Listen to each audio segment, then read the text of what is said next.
When a TSA alarm goes red, agents are trained to move fast. Clear the area, secure the bag, wait for the bomb unit. No exceptions. But on a quiet Tuesday morning at Austin Airport, something happened that nobody in 20 years of airport security had ever seen before. A man in a plain gray hoodie walked up to the conveyor belt at lane 4. He didn't rush. He didn't fumble. He just placed an old, worn-out olive green bag on the belt. The kind of bag that looks like it has been everywhere and remembered all of it. And waited. Then the screen went red. Not one alert. Not two. 3 alarms all at once, overlapping each other like a 3-car crash. The kind of cluster alarm that only exists in training videos and worst-case scenarios. The kind that means stop everything. TSA officer Nadia Osei was the one standing at that screen. She was a single mom working double shifts to pay for her 9-year-old daughter's cancer treatment. She had been on her feet since 4 in the morning.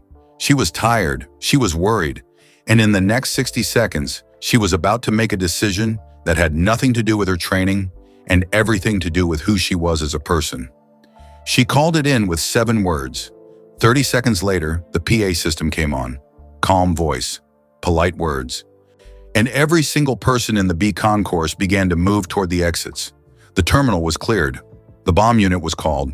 And when Nadia finally looked up from the screen and really looked at the man standing on the other side of that table, calm, still, hood up, hands slightly shaking, something snagged in the back of her mind. She knew that face. The whole world knew that face. Because the man who had just shut down an entire airport terminal with one battered old bag was Elon Musk. And the item inside that bag, it wasn't a weapon. It wasn't classified technology. It wasn't anything the internet would ever guess in 1,000 tries. It was something so quiet, so personal, and so completely heartbreaking that when the truth finally came out inside that sealed screening room, not one person in it could look at anything the same way again. Not the FBI agent who walked in ready to take charge.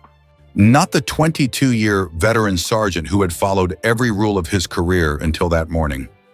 Not even Nadia herself, the woman who had seen enough hard things to know that the hardest ones rarely look dangerous from the outside. What was in that bag had been carried across 12 countries in 3 years.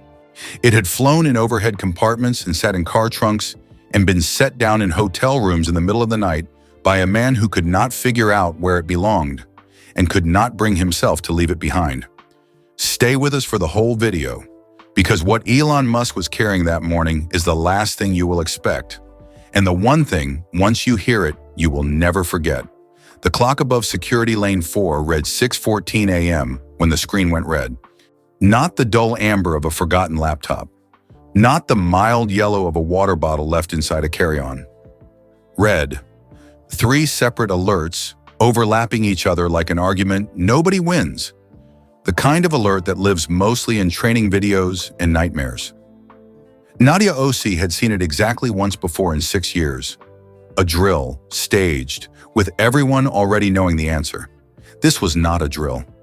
She put her hand on her radio before her brain had finished reading the screen. That was training.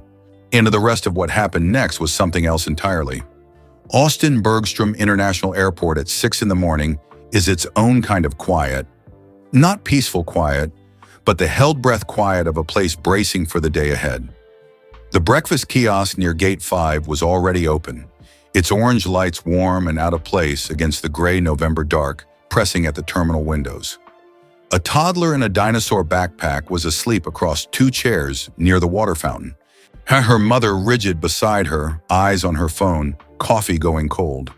A businessman in a blue suit paced a 12-foot square near the charging station, phone pressed to his ear, saying nothing, just listening to whatever bad news was coming through from wherever the sun had already risen.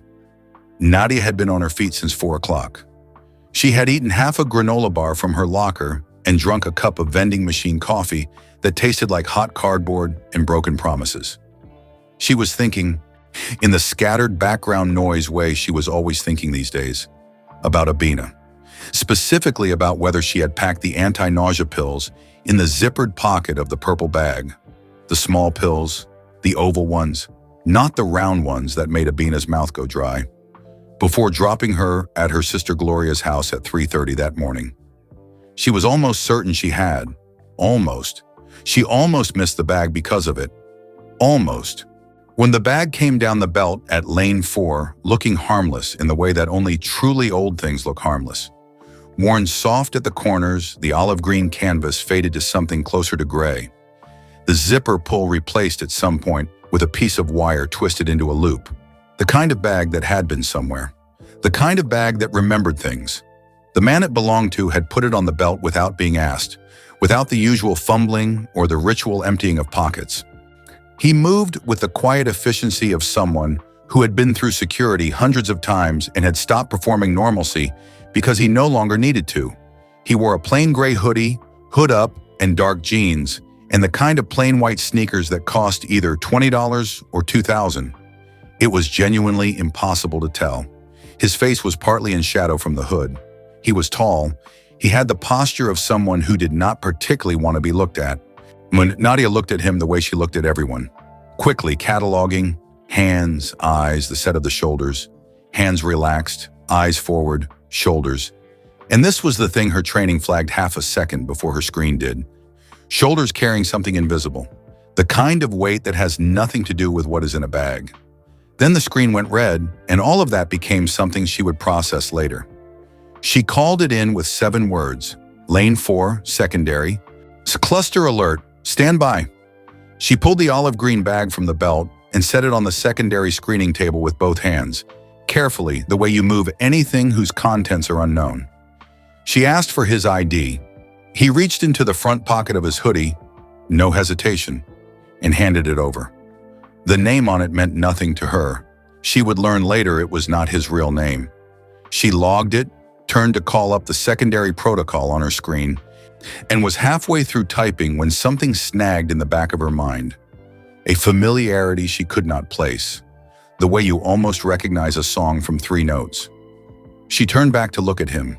He was watching her with calm, dark eyes that were doing the specific work of being calm. She had seen that before too. It was the look of someone who had decided in advance to be very still. She was still trying to place his face when Sergeant Dex Holloway appeared at her shoulder, moving the way Dex always moved, unhurried, ground level, immovable. He looked at the screen. He looked at the bag. He looked at the man. He said nothing to Nadia. He raised his radio and spoke 2 sentences into it, low and even. Nadia caught only the end. Clear the B concourse, standard procedure. 20 seconds later, the PA system crackled softly overhead. A woman's recorded voice designed to be calm in the way that only recorded voices can afford to be. Ladies and gentlemen, we ask all passengers in the B concourse to proceed calmly to the main atrium. We apologize for the inconvenience. Gate agents will provide updates as they become available. The terminal did not panic. Terminals rarely do, in Nadia's experience. What they do is shuffle, a slow, reluctant migration of carry-on wheels and coffee cups and confused faces. People looking back over their shoulders, not wanting to miss whatever's about to happen, but also not wanting to be too close to it. The doors to Gate 7B locked from the outside with a sound like a held breath finally released. Nadia stood at the secondary screening table. The man stood 4 feet away on the other side of the table, his hands loose at his sides. The bag sat between them. The terminal, which had been full of the ambient noise of early travel, announcements, wheels, the distant percussion of a dropped bag, was now very quiet. The orange breakfast kiosk lights were still on. The toddler in the dinosaur backpack was still asleep near the water fountain. Her mother was gone. Nadia had been trained for this moment in the way that all the training in the world prepares you, which is to say, imperfectly, with a specific gap between the practice version and the real one, gaping open exactly where you need it least. The protocol was clear. Step back. Secure the perimeter. Wait for the specialized team. Do not engage with the subject beyond what is procedurally required. She looked at the man's hands. They were shaking. Just slightly. Just enough. She knew what shaking hands meant. She had seen them before.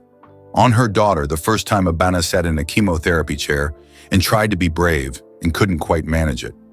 Shaking hands were not the hands of someone planning harm. They were the hands of someone who was already in the middle of something terrible, something that had started long before today. Nadia OC had approximately 12 minutes before the specialized unit arrived. She had protocol on one side of her and something older and harder to name on the other.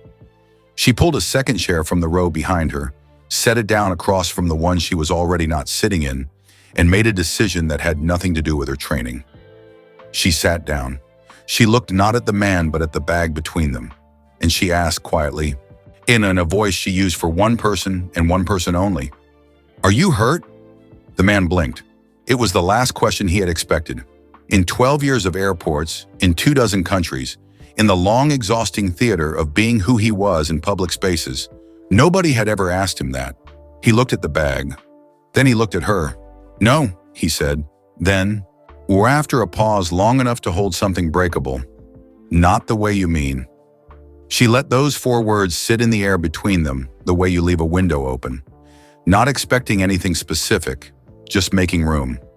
Protocol said she should step back from the bag and wait for the specialized unit. Protocol said she should not speak to the subject beyond what was procedurally required. She had already broken both rules inside of 30 seconds. She did not step back. She did not look away from the bag.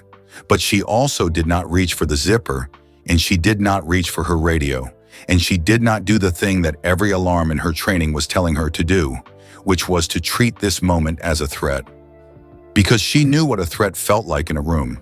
She had worked security long enough to know that threats have a texture, a particular kind of stillness, charged and tight, like the air before lightning. This room did not feel like that. So, this room felt like a hospital waiting room. She knew that feeling too. She had been sitting in one on and off for 9 months. The first time Abana sat in a chemotherapy chair, she had been wearing her purple sneakers. The ones with the silver stars on the sides that she had picked out herself from a bin at the discount store, and loved with the specific, fierce loyalty that 9-year-olds have for things that are entirely their own. She had climbed into the chair like it was a throne, because that was Abina, and she had looked at the nurse connecting the IV line with calm, curious eyes. And then she had looked at her hands, resting in her lap, and Nadia had watched her daughter realize for the first time and all at once that they were shaking. Abina had looked up at her mother then, not afraid, not asking to go home, just showing her the way children show you things, matter-of-factly, with total trust, as if to say, "Look at this strange thing that is happening to my hands." Nadia had covered Abina's hands with both of hers and held them steady until they stopped. She thought about that now, looking at this man's hands across the table. He was not 9 years old. He was not her daughter. But shaking hands in Nadia's experience always meant the same thing. Not danger. Arrival. The moment when whatever you have been holding finally gets heavy enough that your body admits it. Here, she did not open the bag. She just said the same way she said most true things, looking somewhere else, giving him room to answer or not answer. "It's old. The bag." He looked at it. "Yes," he said. "Someone gave it to you." It was not a question. He heard that. He did not answer right away. His jaw tightened, just slightly, the way jaws do when a person is deciding how much of a true thing to say. Then he said, "A long time ago." Nadia nodded. She was quiet for a moment. And outside the sealed doors, she could hear the faint shuffle of the last passengers clearing the concourse, the slow drag of wheels, a child asking a question, a parent's low answer. Then even that stopped, and the terminal was as quiet as she had ever heard it. It was in that quiet that she noticed the woman. Through the small rectangular window in the sealed gate door. The kind of window that is more suggestion than view. One, its wire-reinforced glass slightly fogged at the edges. A figure was visible in the now empty atrium. Not walking away with the others, sitting. Cross-legged on top of a rolling carry-on suitcase, back straight, hands in her lap, watching the gate door with the calm and patient attention of someone waiting for a bus she was certain was coming. She was eating something. A granola bar, it looked like. She was not filming. She was not on her phone. She was just watching. Specifically, Nadia realized she was watching not the bag, not the man, but Nadia herself. Nadia would learn her name was Priya Sundaram. She would learn that Priya was a child psychologist traveling to a conference in Denver. She would learn later that Priya had stayed at the gate door because in 15 years of reading people under pressure, she had rarely seen anyone do what Nadia was doing right now, and she did not want to look away from it. Right now, Nadia just registered her as a presence, a witness, and turned back to the man in the bag and the 11 minutes she had left. His hands had stopped shaking. She noticed it at the same moment he did. She could tell from the way his eyes dropped briefly to his own fingers, a flicker of surprise crossing his face, and then gone. He looked up at her. There was something in his expression she recognized but couldn't immediately name. The particular look of a person who has been very alone with something for a very long time and has just, without meaning to, felt slightly less alone. She was about to speak when her radio crackled. Dex's voice, low and careful. "Oh, say, heads up. Media identification situation developing in the atrium. Do you know who your subject is?" She looked at the man. He had heard it. Something closed in his face, slowly, like a door easing shut rather than slamming. And she watched the brief remainder of his privacy leave his eyes. She keyed her radio. She gave Dex the name from the fake ID, smoothly, without pausing, without looking away from the man. And he understood from the way she said it that she was giving him 3 more minutes, maybe 4, and that after that she would not be able to give him anything else. He said, very quietly, "Thank you." She said, "Don't thank me yet. The bomb unit just pulled off a 35. If there is anything you need to tell me about what's in that bag, anything at all that changes how the next 10 minutes look, now is the time." He looked at the bag for a long moment, long enough that Nadia could hear faintly, through the sealed terminal wall, the distant sound of a vehicle pulling up to the curb outside. Long enough that Priya, watching through the fog glass, stopped eating her granola bar entirely. Then he said 6 words that Nadia Osei would turn over in her mind, quietly for the rest of her life. "I promised I wouldn't throw it away." It was Tobias Wren who figured it out first, and he figured it out the way old men figure most things out, slowly from the back of the room, without anyone noticing he was paying attention. Tobias was 67 years old. He was retired. He built water filtration systems for 31 years and had the permanently squinting eyes of a man who spent 3 decades reading fine print in bad light. He was sitting on a bench at the far edge of the atrium, separated from the sealed gate by a wide stretch of empty terminal floor, and he had his phone out, not to film but to read. A habit he had developed to stop himself from thinking about where he was going and why it had taken him this long to go there. And he had pulled up a photo on his phone. Not a social media post, a news article from 3 years ago, the kind with a large photo at the top. He squinted at it through his bifocals. He looked up at the sealed gate door. He looked back at the photo. He said to no one in particular, in the flat and certain voice of a man stating an engineering fact, "Well, that's Elon Musk."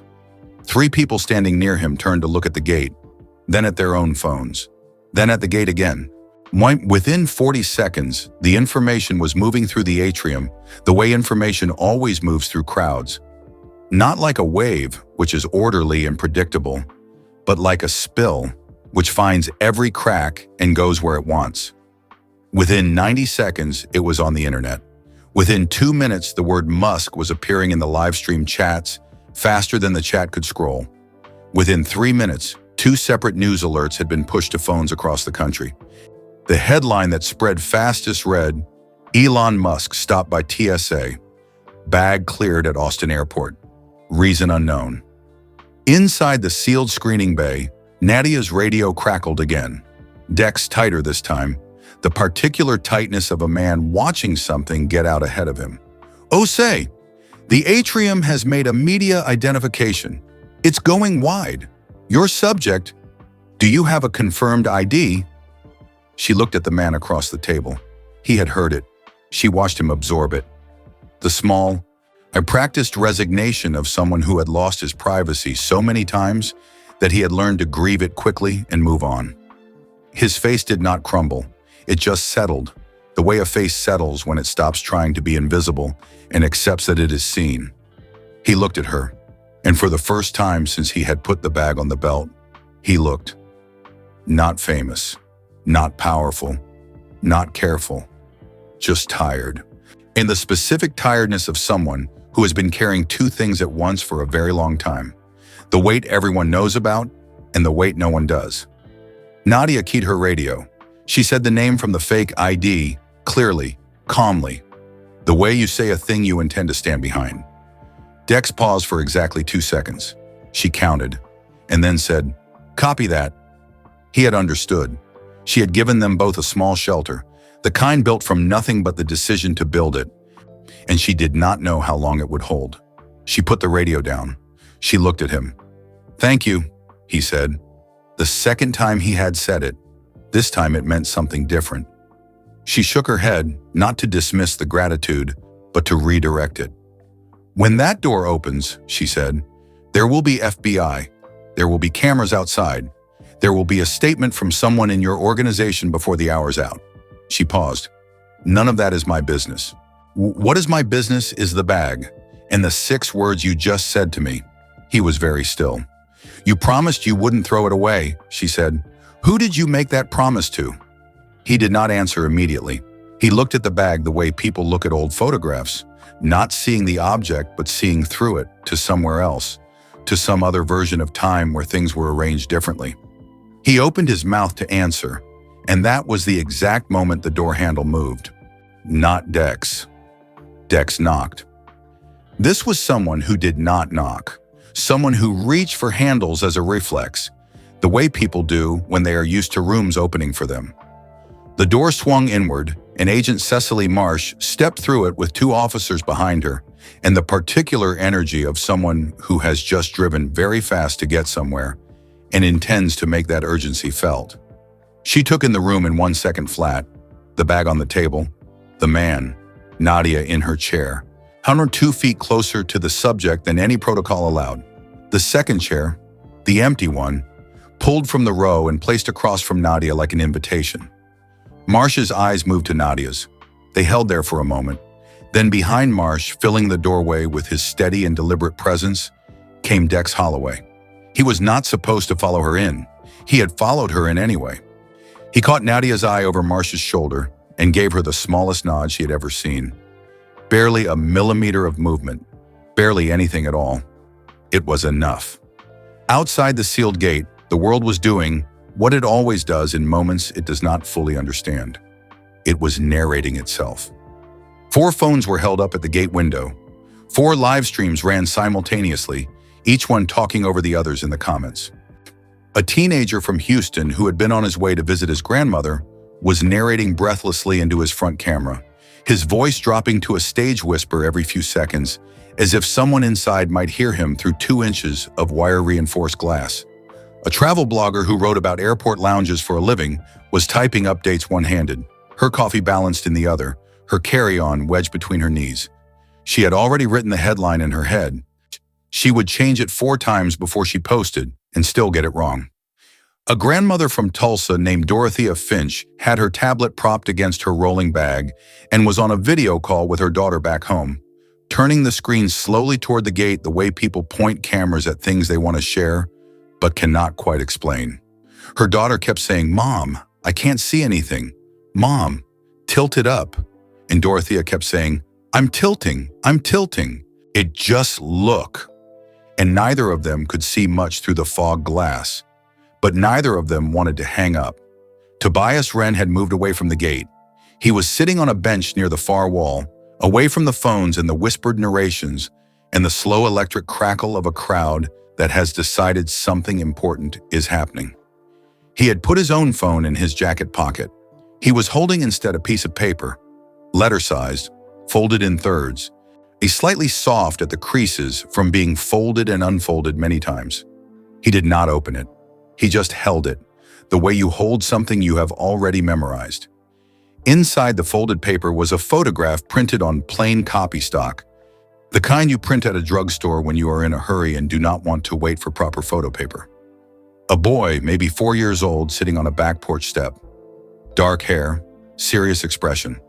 A toy truck held loosely in one hand, as if he had forgotten he was holding it because something more interesting had caught his eye just beyond the camera's edge. Tobias had not met this boy yet. He was flying to meet him today, the son of his estranged son, who had called 6 weeks ago after 11 years of silence and said only, "Dad, I think it's time." 4 words.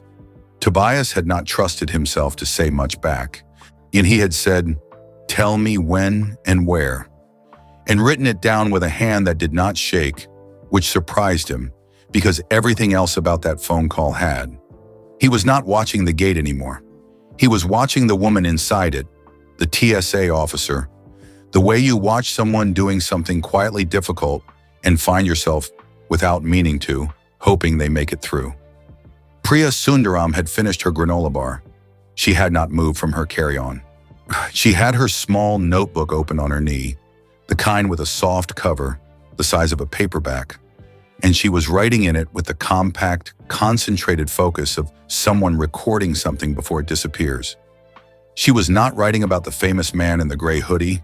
She was writing about the officer, the way she had pulled the second chair from the row, not dragged it, pulled it with intention. The way she sat, not leaning back, not leaning forward, perfectly balanced. It's like someone who has learned to hold their own weight so completely that they have a little left over for whoever is sitting across from them. In 15 years as a child psychologist, Priya had sat across from hundreds of people in the middle of the worst moments of their lives. She knew what it looked like when someone was present with another person's pain rather than just near it. It was rarer than people thought. She wrote one word in her notebook, underlined it twice, and then looked back up at the glass. Recognition. In the corridor outside the sealed bay, Dex Holloway stood with his back against the wall and watched Agent Cecily Marsh talking to her phone. She was arranging things. More people, a statement, a line of communication to a supervisor whose name Dex did not recognize. She was efficient. She was good at her job. He could see that plainly. He could also see just as plainly that she had walked into that room and looked at Nadia Osei the way people look at problems they intend to solve. Dex had worked with Nadia for 4 years. He knew what she was doing in there, and he knew why she was doing it, even though she had not told him and he had not asked. He knew because 4 years ago, on her 3rd week on the job, she had talked a man down from a rage at the check-in counter. A man who had just found out on the phone that his mother had died, Sokunan, who had nowhere to put that grief and had aimed it at the nearest available target. Nadia had spoken to him for 6 minutes. By the end of it, he was sitting on the floor, back against the wall, crying quietly, and she was sitting on the floor beside him. Marsh finished her call. She looked at Dex. She said in the tone of someone closing a discussion that has not technically started, "Your officer has had enough time. I'm going back in to clear the bag." Dex did not move from the wall. As he said very quietly, "Give her 60 more seconds." Marsh looked at him the way supervisors look at people who are technically correct to follow orders, but are not at this moment doing so. "That wasn't a request, Sergeant." Dex Holloway looked at the door of the sealed screening bay. On the other side of it, he knew Nadia Osei was sitting 2 feet from an uncleared bag and a man whose real name was now on every phone in the atrium. He knew the protocol. He knew his rank. He knew exactly what the manual said about this situation. He pushed off the wall and stepped aside, not away from the door, but to the side of it. He said without looking at Marsh, "Give her the 60 seconds, Cecily." In the atrium, Tobias Wren unfolded the piece of paper on his knee. He looked at the boy with the toy truck for a long, quiet moment. Then he folded it back up, tucked it into his shirt pocket, against his chest close, and without fully understanding why, began to pray. So not for himself, not for his son or the years between them, for the woman at the gate, the one he did not know, the one who was, right now, using her 60 seconds. The first thing Nadia did with her 60 seconds was nothing. She sat still. She let the room be quiet. She had learned from 9 months of hospital waiting rooms that silence was not empty, that it had a texture, a temperature, and that if you stopped trying to fill it, it told you things. So she stopped trying to fill it. She folded her hands in her lap. She looked at the bag, and she listened. For 7 of her 60 seconds, there was nothing to hear but the low hum of the terminal's air system and, very faintly, the muffled sounds of the atrium beyond the sealed door. Shuffling feet, a child's voice, the faraway percussion of a rolling bag hitting a floor seam. Then she heard it, a tick, small, dry, rhythmic. Not fast, not mechanical, clock rhythmic, but the looser rhythm of something that moved when disturbed and then settled, like a second hand that stopped and started, like something inside the bag had shifted its weight. Every training scenario Nadia had ever run filled her chest at once, a cold, pressurized flood of procedure and protocol and worst-case mapping. Her hand tightened in her lap. Her breath went shallow. Every nerve ending she had said, step back right now. She did not step back. She leaned forward instead, not just slightly, just enough, and she listened again, and the sound came once more. The same tick, followed by the softest rustle, like paper or dry fabric, or something very small shifting against something else. Not a timer. She knew what timers sounded like. She had sat through enough drills to know their particular steadiness, their indifference, the way they counted towards something without caring what it was. This was not that. This sound had no direction. It was not counting toward anything. It was simply present, the way living things are present. She looked up at him. He was watching her face. He had heard it too.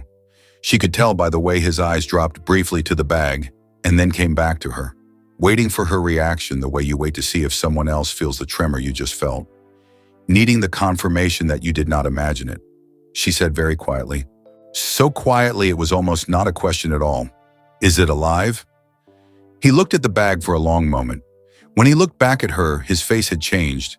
The careful blankness was gone, and what was underneath it was something unguarded and complicated and unmistakably sad. A whole weather system of feeling moving across his features in the space of 2 seconds. He said one word. Barely. And the way the word left him, collapsing slightly at its center, like a bridge that holds but only just. Nadia understood with total certainty that he was not only talking about whatever was in the bag. Behind her, the door opened. Marsh came through first, 2 officers behind her. Then Dex in the doorway, not quite inside, not quite out, holding the threshold the way he held most things, with the patient solidity of someone who has decided where he stands and does not need to announce it. Marsh looked at the bag. She looked at the man. She looked at Nadia, still leaning slightly forward in her chair, still closer to the bag than procedure allowed. Her voice was measured and flat and left no room for argument in its margins. "Officer OC, step away from the bag." Nadia did not move. Not from defiance. She was past defiance. From something quieter and harder to name. She looked at Marsh and said, "I need 60 more seconds." Marsh said, "That was not a request." The room held absolutely still, and the 2 officers behind Marsh did not move. The man across the table did not move. The bag sat between them all, small and old and containing something that had made a sound like a heartbeat. From the doorway, in a voice as level and certain as anything he had said in 22 years of following every rule and every manual he had ever been handed, Dex Holloway said, "Give her the 60 seconds." Marsh turned to look at him, and the look she gave him was long and precise and contained several conversations they would need to have later. Dex looked back at her with the steady, unbothered patience of a man who has already calculated the cost of what he is doing and decided it is worth it. Nadia did not look at either of them. She was looking at the man across the table, and he was looking at her.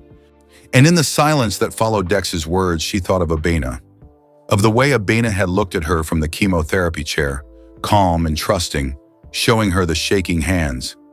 She thought, "Abena always says you are the bravest person I know. She has never believed it, not once, not until right now." She reached across the table. She put her hand, flat, steady, deliberate, over his on the zipper of the bag. Not to stop him, not yet, just to say, without words, when in the only language that mattered in this room right now, "I am here. Take your time."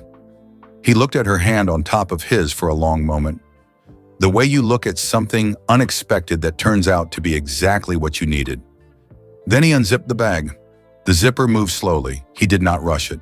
The wire loop he used for a pull caught once near the middle, and he worked it free with 2 fingers, carefully, the way you handle old things. Not because they are fragile, but because they deserve the patience. The bag opened along its top seam, and the flap fell to each side like a book laid flat. He reached inside with both hands. He lifted it out. He set it on the table next to the bag with the unhurried tenderness of someone setting down something that has been held a long time and is used to being held carefully.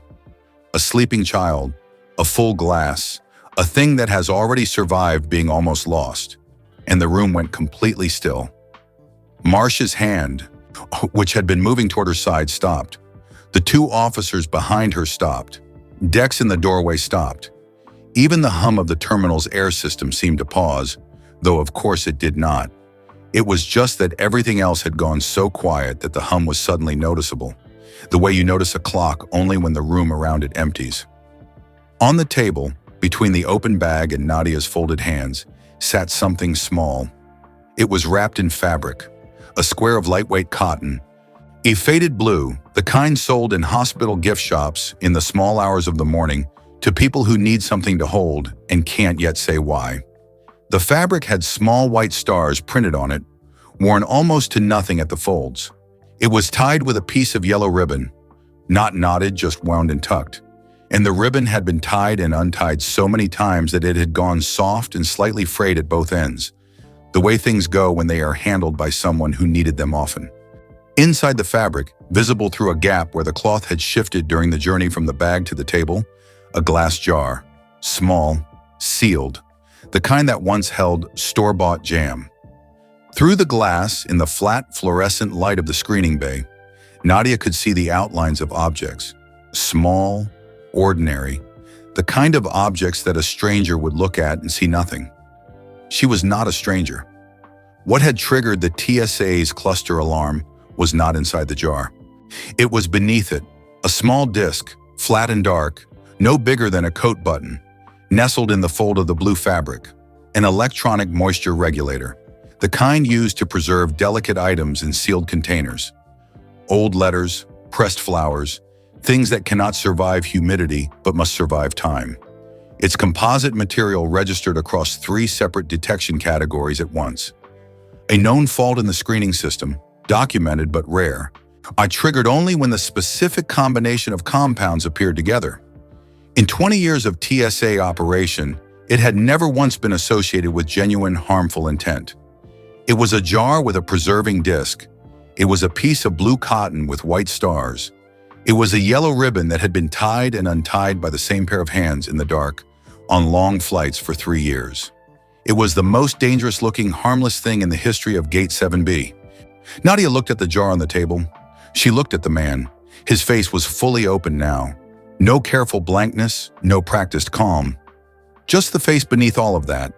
It was older than she had first thought, and tired in the specific way of people who carry private weight in public spaces for a very long time.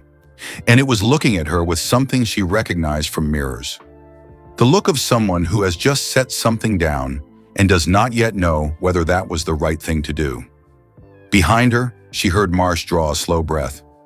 Then Marsh said very quietly, in a voice that had all the authority taken out of it and something less practiced put in its place, "What's in the jar?" The man looked at Marsh, then at Nadia, then back at the jar on the table, at the blue fabric, the worn ribbon, the small sealed glass that had flown in a carry-on bag across 12 time zones and never been opened by anyone but him. He picked it up. He held it the way you hold something that has already been lost once, and that, you know, with the particular knowledge of someone who has lost things, can be lost again. Carefully, with both hands. Palms curved under it like a bowl. And then he told them. He told them everything. He did not explain right away. As he set the jar back down on the table first, gently, squarely, as if placing it somewhere permanent. And then he straightened up and looked at the ceiling for one long breath, the way people do when they are arranging words into an order they can live with. When he looked back down, his voice was quiet and stripped of everything that voices like his are usually dressed in. The authority, the forward momentum, the confidence of someone accustomed to rooms full of people waiting for him to speak. What was left underneath all of that was just a man's voice. Plain, tired, true. His name was Leo. He was my son. He was born in 2002. He lived for 11 days. The room did not react. Not because it was unmoved, because it had no room left to move. It just held the words the way a cupped hand holds water, carefully aware of how easily the whole thing spills. He was 21 when Leo was born. He said this matter-of-factly, the way you state a year on a form. He was not yet the person the world knew. He was a young man with very large ideas and very little money, and a relationship that had never found solid ground. And when Leo arrived, early, small, into a neonatal unit that smelled of antiseptic and recycled air, he had not known what to do with any of it. Leo's mother was a woman named Celeste. He said her name once and did not say it again. Not to protect her, Nadia thought, but because saying it cost him something, he was rationing carefully.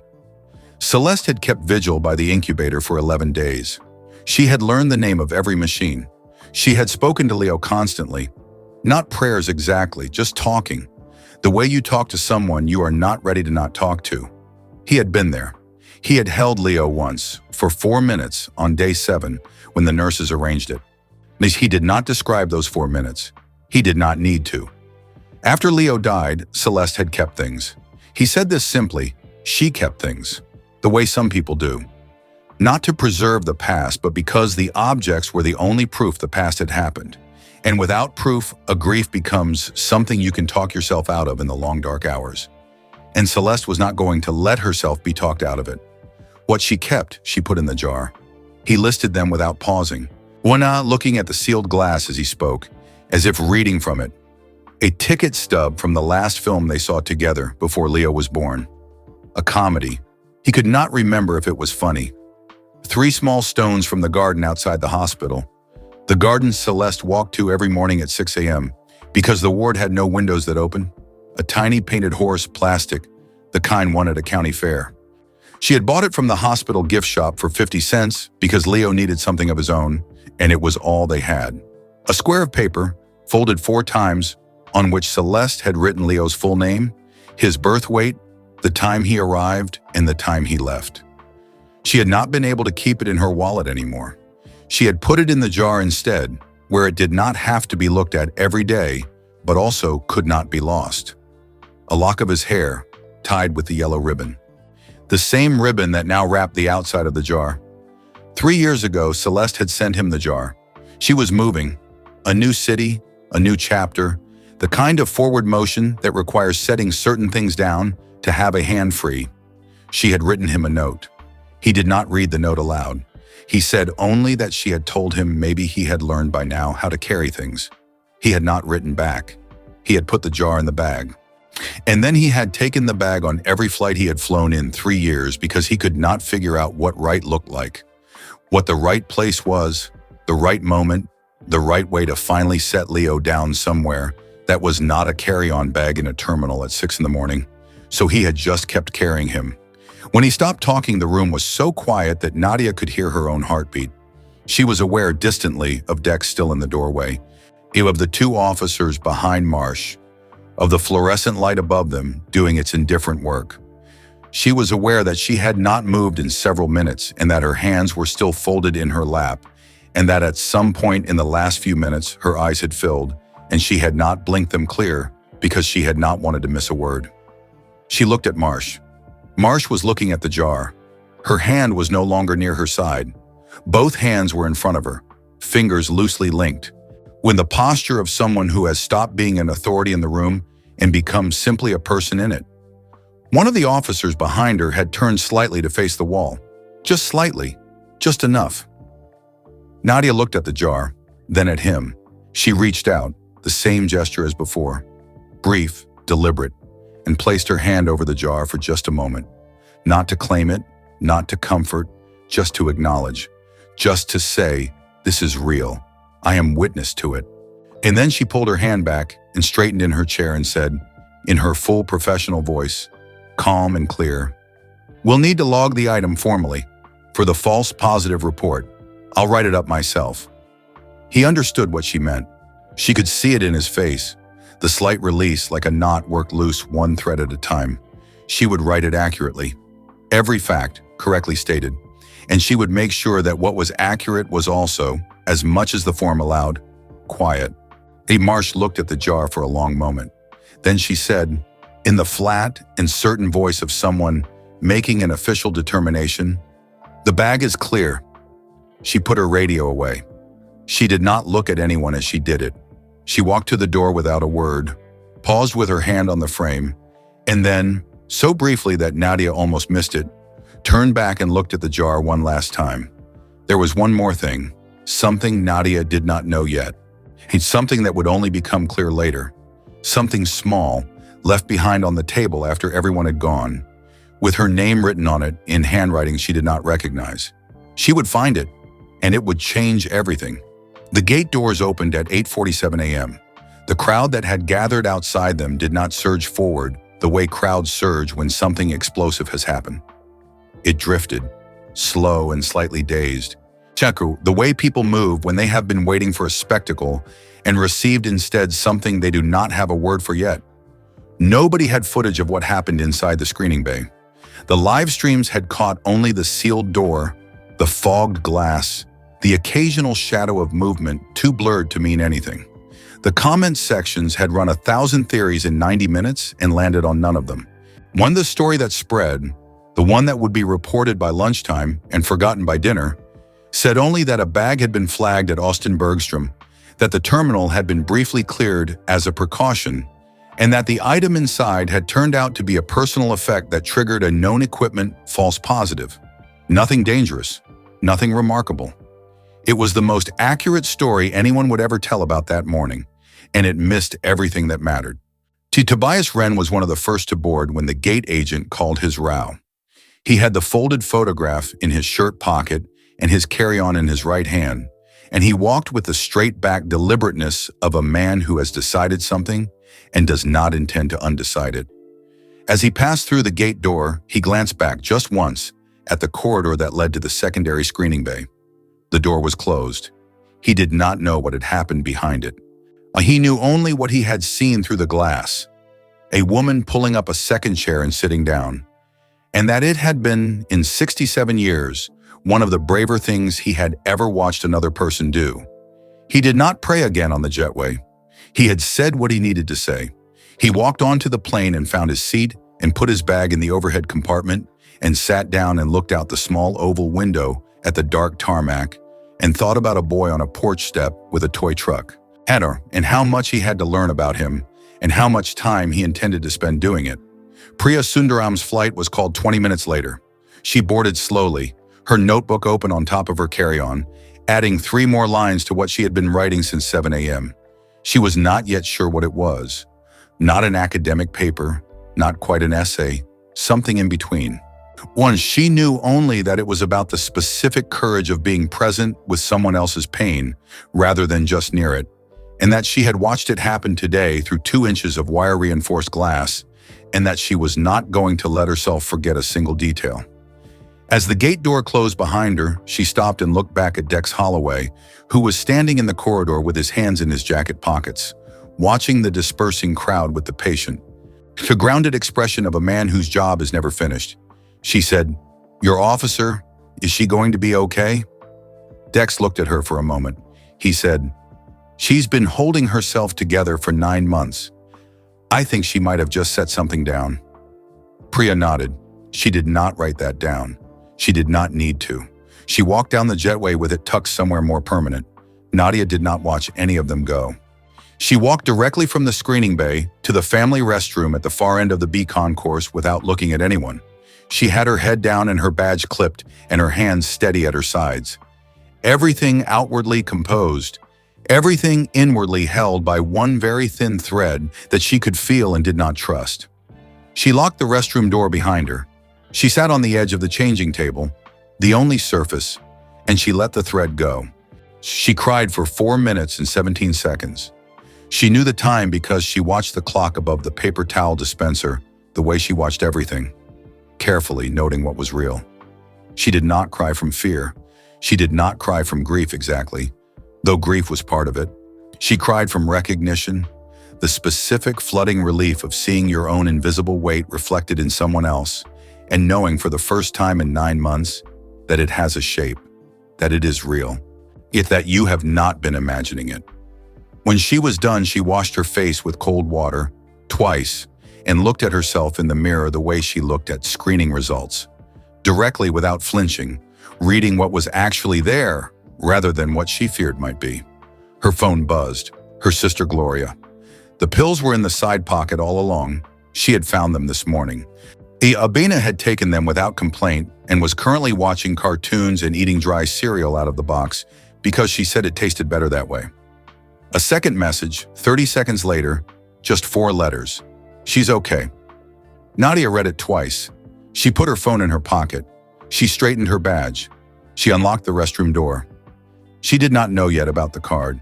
The small white card sitting on the secondary screening table at gate 7B, hand with her name on one side and 5 words on the other. She did not know that Dex was standing next to that table right now, reading it, and that his face had gone very still. She did not know any of it yet. She was about to. Dex found it after everyone had gone. It was on the secondary screening table, to the right of where the bag had sat. A plain white card, hotel stationery, the kind left in room desks with a small pen beside it, unembossed, unprinted. The handwriting on it was precise and slightly cramped, the writing of someone who learned to write quickly and never fully slowed down. He turned it over. He read both sides. Front Nadia Osei. Back call if she needs anything. Below those 5 words, a phone number, nothing else. Dex stood at the table for a long time. He was not a man given to gestures. He had spent 22 years making himself useful through action rather than feeling, through showing up rather than explaining why. But he stood there long enough that the cleaning crew came to the doorway, saw his face, and quietly went somewhere else first. Then he picked up the card. He walked to the family restroom at the end of the B concourse. He knocked once, lightly, the knock of someone who is not sure he has the right to interrupt but has decided to anyway. He slid the card under the door without a word. Nadia picked it up from the tile floor. She read it once. She read it again. She sat very still on the edge of the changing table with the card between both hands and let it be real for a moment. The full weight of it, the specific astonishment of being seen by someone who had no reason to see you in a morning that had no reason to go the way it went.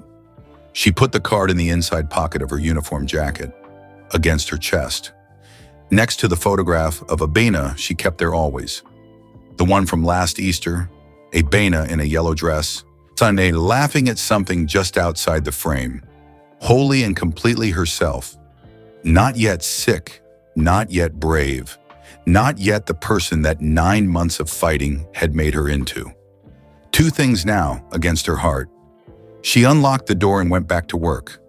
She did not call that day, or the next week, or the week after that.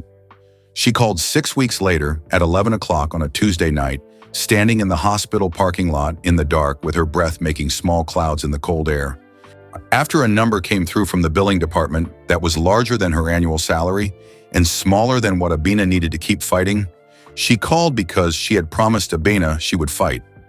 She called because a man she had sat with for 47 minutes in an empty terminal had taught her, without meaning to and without knowing her name, that carrying something alone is not the same as carrying it with love, that asking for help is not the same as giving up, that some things that look like the end of the road are just the road bending. The phone rang twice, then a voice, quieter than she expected, less armored, the same voice she had heard say, "I promised I wouldn't throw it away," said simply, "Hello." Nadia looked up at the night sky above the parking lot, at the stars cold and very far away and burning anyway. Her hands were shaking, not from fear, from hope, the terrifying, fragile, neo-specific hope of someone who has just decided, standing in the dark in a hospital parking lot, with a card pressed against her chest next to a photograph of her daughter laughing, to believe in something again. Abena Osei is in remission. Her oncologist uses the word remarkable. Her mother uses the word expected. Her Aunt Gloria uses the word miracle. Abena uses the word boring. She is ready to go back to school, watch to sit in a regular chair, in a regular classroom, and raise her hand about things that have nothing to do with being sick. She is 9 years old and she is ready, in the way that only 9-year-olds can be ready, to simply be a person again. 2. Nadia Osei still works Gate 7B. She did not lose her job. Sergeant Dex Holloway's incident report described a standard false positive secondary screening resolved with exemplary de-escalation. No subject names appear in secondary screening logs. In none of the live streams captured audio. The story that went viral died by lunchtime. Some mornings, Nadia stands at her lane and remembers the red screen and the old bag on the belt and thinks, of all the things that morning could have been, it was that. 3. Dex Holloway accepted a promotion he had declined 3 times before. He frames it, when asked, as a coincidence of timing. It is not. 4. Priya Sundaram published an essay in a national magazine titled, "What Airports Know About Grief." It does not name anyone. It does not describe what was in the bag. It describes with great care what it looks like when 2 strangers recognize each other's sorrow across a cleared terminal and choose, without protocol, without instruction, without anything to gain, to be human. It is the most read thing she has ever written. She is still not sure why she is surprised. V. Tobias Wren met his grandson. The boy is 4 years old and is deeply, seriously, professionally interested in trains. Tobias bought him a model locomotive at an airport gift shop. Not Austin, a different airport, a different Tuesday. He cried in his son's driveway for 9 minutes, and his son cried too, and neither of them mentioned it afterward. They are going to be fine. They have already decided. 6. Agent Cecily Marsh requested a transfer 6 weeks after Austin. She moved to a division focused on child trafficking prevention. She does not talk about that morning to anyone. She thinks about it every day. She thinks about a glass jar on a screening table and a woman who did not step back when everything in her training told her to. 7. Dorothea Finch from Tulsa never got a clear view through the glass. She told her daughter when she landed that something had happened at the airport, but she couldn't explain what exactly. Her daughter said that sounded about right for airports. Dorothea said she thought it might have been something good. 8. If the teenager from Houston who live-streamed the sealed gate got 12,000 views and then the algorithm moved on. He does not think about it much. Occasionally he tells people he was there when Elon Musk got stopped by the TSA. He leaves out the part where nothing happened because he does not yet know that nothing happening was the whole point. 9. The false positive profile that flagged the moisture-regulating disc was quietly added to a known exempt list 3 months after Austin. The update required 7 signatures and took 11 weeks. No one who signed it knew why it mattered. One person who processed the paperwork had lost a child. She signed her name and went to lunch. X. The jar was not logged in the false positive report. Nadia made sure of that. Every fact accurate, every form correct, and the jar's contents described only as a personal effect of no security relevance. It flew out of Austin at 9:15 a.m. on a Tuesday in November, so tucked inside a battered olive green duffel bag, on its way to wherever it was going next.